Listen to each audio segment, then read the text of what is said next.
Today we're exploring the single moment that changed not only Francis of Assisi's life, but the entire course of Christian history. If you've been following these stories, you know that the saints didn't stumble into holiness by accident.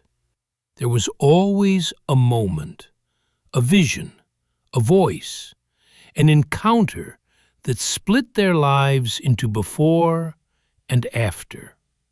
For Francis, that moment happened in a crumbling chapel that no one cared about anymore. A chapel where God was waiting to speak 3 words that would rebuild the world. Before we get to that day, you need to understand who Francis was before the voice. He wasn't a monk, he wasn't a priest, he wasn't even particularly religious. He was Francesco di Bernardone, the son of a wealthy cloth merchant in Assisi. He wore expensive clothes, he threw parties, he sang in the streets. He dreamed of becoming a knight, of winning glory in battle, of being remembered as someone important. He had everything a young man in medieval Italy could want: money, friends, a future. But inside, something was wrong. Something he couldn't name. A restlessness, an emptiness that no amount of wine or laughter or gold could fill. He had tried. He really had tried. He went to war, hoping that courage and honor would satisfy the ache in his soul. But he was captured, imprisoned, and came home broken. He threw himself back into parties, back into his old life, hoping the feeling would pass. But it didn't. It grew stronger. He began wandering outside the city walls, walking alone in the hills, sitting in silence, asking questions he didn't know how to answer. Who am I? What am I here for? Why does everything feel hollow? One day, during one of these aimless walks, Francis found himself standing in front of a small, ruined chapel outside Assisi. It was called San Damiano. The roof had holes. The walls were crumbling. Weeds grew through the cracks in the floor. No one came here anymore. No one cared. It was forgotten, abandoned, left to decay. But something drew Francis inside. Maybe it was curiosity. Maybe it was desperation. Maybe it was God. He stepped through the broken doorway into the dim interior. Dust hung in the air. The silence was thick, almost heavy. At the front of the chapel, barely visible in the shadows, hung a painted crucifix, an icon in the Byzantine style, with Christ's eyes open, gazing outward. Not a dead Christ, but a living one. Not a victim, but a king. Francis had seen crucifixes his whole life. They were everywhere. But this time, something was different. He couldn't look away. He walked slowly toward the cross, his footsteps echoing in the empty space. He knelt, not because he planned to, not because he thought he should, but because his legs gave out. He knelt in the rubble and the dust, and he looked up at the face of Christ. And for the first time in his life, Francis felt seen. Not judged, not condemned, but seen, known, loved. He didn't understand it, but tears began streaming down his face. He didn't know what to say, so he whispered the only prayer he could manage. "Lord, what do you want me to do?" And then it happened. The voice. Clear, unmistakable, not in his head, not in his imagination, but filling the entire chapel, as if the stones themselves were speaking. The voice said, "Francis, go and rebuild my church, which, as you can see, is falling into ruin." Francis froze. His heart pounded, his hands trembled. He looked around, half expecting to see someone standing behind him, but the chapel was empty. Only him and the crucifix, and the voice. He looked back at the icon, and the eyes of Christ seemed to hold him, to pierce through every wall he had built around his heart. The voice had come from the cross. Christ himself had spoken, not in metaphor, not in symbol, but in reality. God had called him by name. Francis didn't know what to do. He stayed on his knees, shaking, weeping, trying to process what had just happened. The voice hadn't been angry. It hadn't been commanding in a harsh way. It had been urgent, yes, but also tender, like a friend asking for help, like a father entrusting a son with something precious. Rebuild my church. Francis looked around at the crumbling walls, the broken roof, the weeds and decay. He thought he understood.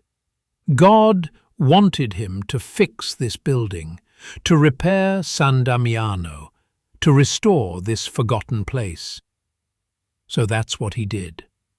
Francis stood up, his face still wet with tears, and he made a decision. He would rebuild this chapel. He didn't know how. He didn't have tools or skills or money, but God had asked, and he would answer. He left San Damiano that day a different person. The emptiness was gone. The restlessness had been replaced by purpose. He finally knew what he was here for. The next day, Francis did something that shocked everyone who knew him. He went to his father's warehouse, took several bolts of expensive cloth, loaded them onto a horse, and rode to a nearby town. He sold everything. The cloth, the horse, all of it. Then he returned to San Damiano with a bag of coins and offered it to the priest who tended the chapel. "Take this," Francis said. "I want to rebuild the church." The priest, knowing Francis's reputation and fearing the anger of his father, refused the money. But he allowed Francis to stay.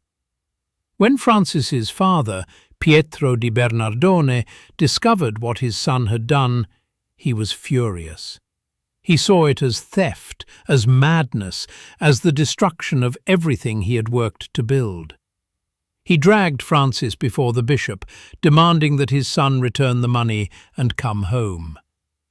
But Francis did something no one expected.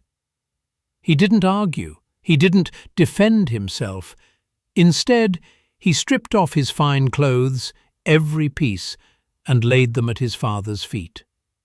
Then he said, "Until now, I have called you Father. But from now on, I say only, Our Father, who art in heaven." He renounced his inheritance, his name, his entire former life. He stood naked before the crowd, owning nothing, and he was free. The bishop, moved by Francis's radical gesture, covered him with his own cloak, and Francis walked out of the city with nothing but the certainty that he had heard God's voice and that he had to obey it. He returned to San Damiano and began the work. He had no tools, so he begged for them. He had no stone, so he carried it himself, piece by piece, from the hills around Assisi. People mocked him. They called him crazy. Children threw rocks at him. His former friends laughed. But Francis didn't care. He was rebuilding the church. God had asked, and he was answering. Day after day, Francis worked. His hands bled. His back ached. He ate scraps. He slept on the ground. But slowly, stone by stone, the chapel began to rise from its ruin. He repaired the roof. He rebuilt the walls. He cleaned the floors. He restored the altar. And when San Damiano was finished, he didn't stop. He moved to another ruined chapel, San Pietro, and rebuilt that one too. Then another, Santa Maria degli Angeli, the Portiuncula. One chapel at a time, Francis rebuilt what had been abandoned. But here's what Francis didn't understand yet. God wasn't just asking him to rebuild buildings. That was only the beginning. The real church God wanted him to rebuild wasn't made of stone. It was made of souls. At the time Francis heard the voice, the church was in crisis. Corruption had spread through the clergy. Many priests lived in luxury while the poor starved. The message of the gospel, the radical love and poverty of Christ, had been buried under wealth and power and politics. People were losing faith. The church, as Francis saw it that day in San Damiano, was falling into ruin. And God had chosen this young man, this former party boy, this unlikely saint, to rebuild it. Not through force, not through reform committees or theological arguments, but through example, through living the gospel so completely, so radically, so beautifully that others would see it and remember what Christianity was supposed to be. Francis didn't set out to start a movement. He didn't plan to found an order. He simply obeyed the voice. He rebuilt chapels. He prayed. He cared for lepers. He gave away everything. He lived in complete poverty and complete joy. And people noticed. At first, they mocked him. But then something shifted. They saw that Francis was happy, truly happy. Not the shallow happiness of wealth or pleasure, but the deep, unshakable joy of someone who had found what they were made for. They saw him embrace lepers, the people everyone else feared and avoided. They saw him beg for food without shame. They saw him sleep in the dirt and wake up singing. They saw him preach not with complicated theology, but with simple love. And slowly, one by one, others joined him. The first was Bernard of Quintaval, a wealthy man who watched Francis and thought, "This man has something I don't have." He asked Francis what he should do, and Francis told him to sell everything and follow Christ. So Bernard did. He gave away his fortune and joined Francis in poverty. Then came Pietro Cattani, a respected canon. Then Giles, a simple farmer. Then others. Within a few years, there were 12 of them. They called themselves the Friars Minor, the Lesser Brothers. They owned nothing. They served everyone. They rebuilt the church not with stone, but with love. Francis eventually went to Rome to seek approval for his new order. The Pope at the time, Innocent III, was skeptical. Who was this beggar asking to start a religious movement? But, according to tradition, the Pope had a dream. In the dream, he saw the great Basilica of St. John Lateran, the Pope's own church, collapsing, and holding it up, preventing it from falling, was a small, poor man in a ragged tunic. Francis. The Pope woke up and understood. This was the man God had sent to rebuild the church. He approved the order. What followed changed history. The Franciscans spread across Europe like wildfire. They preached in the streets. They served the poor. They lived among lepers. They demonstrated that Christianity wasn't about power or wealth, but about love and sacrifice. They reminded the world what Jesus had actually taught, and in doing so, they renewed the faith of millions. They rebuilt the church, not the building, but the body of Christ. Francis himself never fully realized the scale of what he had started. He remained humble, always referring to himself as a simple, unlettered man. He continued to live in poverty, to care for the forgotten, to preach to anyone who would listen, even animals. He received the stigmata, the wounds of Christ, in his own body. He wrote prayers and songs that are still sung today. And when he died, blind and broken, but filled with joy, he whispered, "I have done what was mine to do. May Christ teach you what is yours." But it all began in that ruined chapel, in that moment when a lost young man knelt in the rubble and heard a voice call his name. "Francis, rebuild my church." He thought it meant stones. It meant souls. He thought it meant one chapel. It meant the world. He thought he was alone, but God was with him, speaking, guiding, rebuilding through him. There's a detail that often gets overlooked in this story. After Francis rebuilt San Damiano, after he had moved on to other chapels, and eventually to rebuilding the spiritual church, a community of women came to live at San Damiano. They were led by Claire, a young noblewoman who had heard Francis preach and left everything to follow Christ. The poor Clares, as they became known, made San Damiano their home. The chapel Francis had rebuilt with his own bleeding hands became a sanctuary of prayer, a place where women devoted their lives to God. Francis visited Claire and her sisters often, and sometimes, when he stood in that chapel again, he would look up at the crucifix, the same one that had spoken to him years before, and he would remember.